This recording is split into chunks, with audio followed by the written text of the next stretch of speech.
Welcome to this explainer.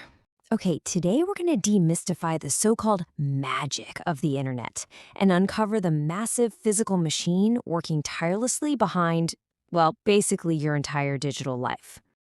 We so often talk about getting online as if we're stepping into some invisible, ethereal realm, but the reality is much more grounded and honestly far more fascinating. Let's actually just kick things off with a super fundamental question. When you stream a video, send an email, or just scroll through social media, where is all that data actually living and traveling?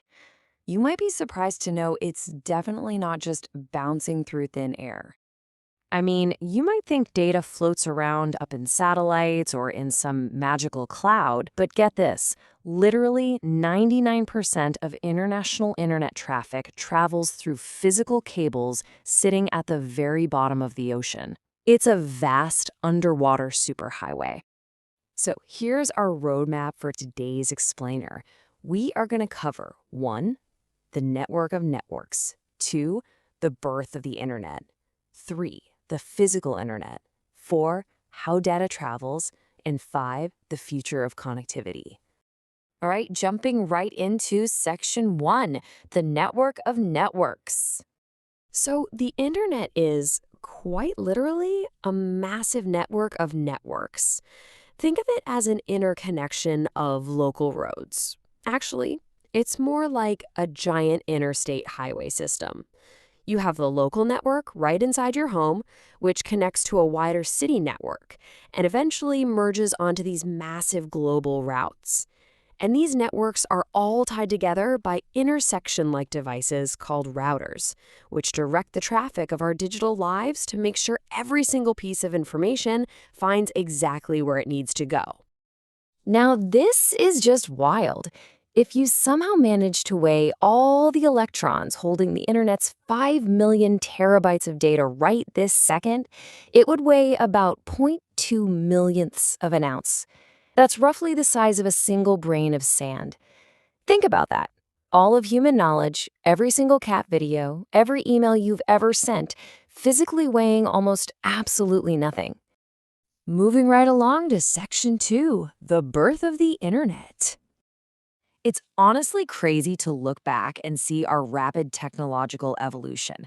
Back in 1969, the US government's ARPANET attempted to send the word login between two computers.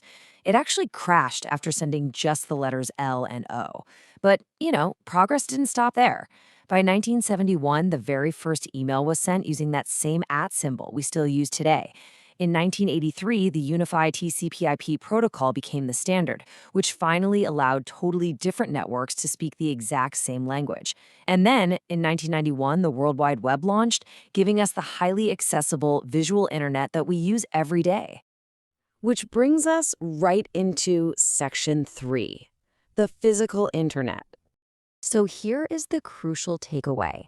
This rich digital history relies entirely on deep-sea physical engineering. Right now, our oceans are crisscrossed by over 400 active undersea cables. That's about 1.5 million kilometers of wire globally. And what's wild is that most of these deep-sea cables are only about the thickness of your everyday garden hose. Tucked inside are these fiberglass strands, literally as thin as a human hair, that pulse with laser light to transmit up to 400 gigabits of data per second across entire oceans.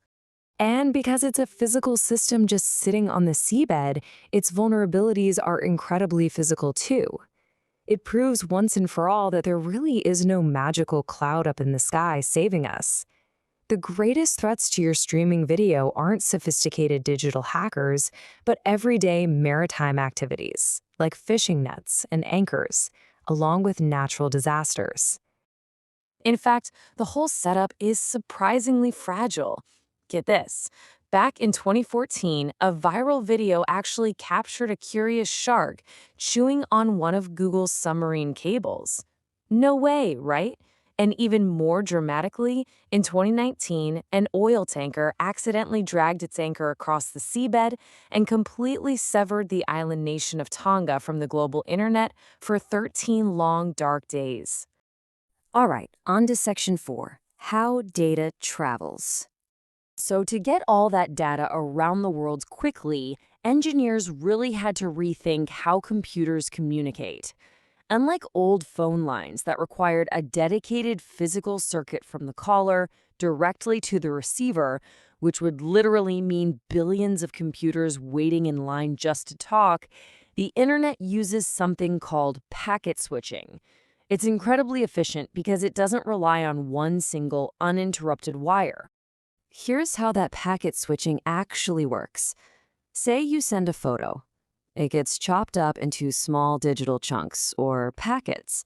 Then each packet is slapped with a sort of digital envelope containing a header and a destination address.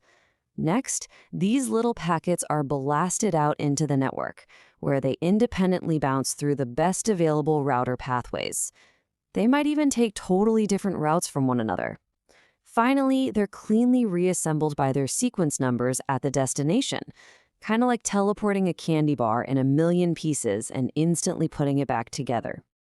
Now, to make absolutely sure those millions of little packets don't just get totally lost out there in the wires, every single device connected to the internet speaks the Internet Protocol, or IP.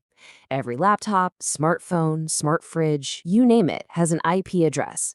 It acts exactly like your physical home's postal address, telling the global network where to deliver your data. But let's be real here. We humans are notoriously terrible at remembering long strings of random numbers. You're definitely not going to type out 128.119.40.186 just to watch a video, right? That is exactly why we have the domain name system, or DNS. It acts as the ultimate digital phone book. When you type in a website name, the DNS seamlessly and instantly translates your human-friendly text into the specific machine-readable IP address needed to locate that server. Let's wrap things up with Section 5, the future of connectivity. This massive infrastructure is constantly adapting. Take 5G networks, for example. While 5G promises incredible speeds by using higher frequency radio waves, it requires incredibly dense physical infrastructure, meaning you basically need an antenna on every city block. On the flip side, some companies are looking to the sky to connect remote areas. Initiatives like Project Loon have used stratospheric balloons to beam the internet via radio waves down to disconnected populations, just like they successfully did for Puerto Rico after Hurricane Maria.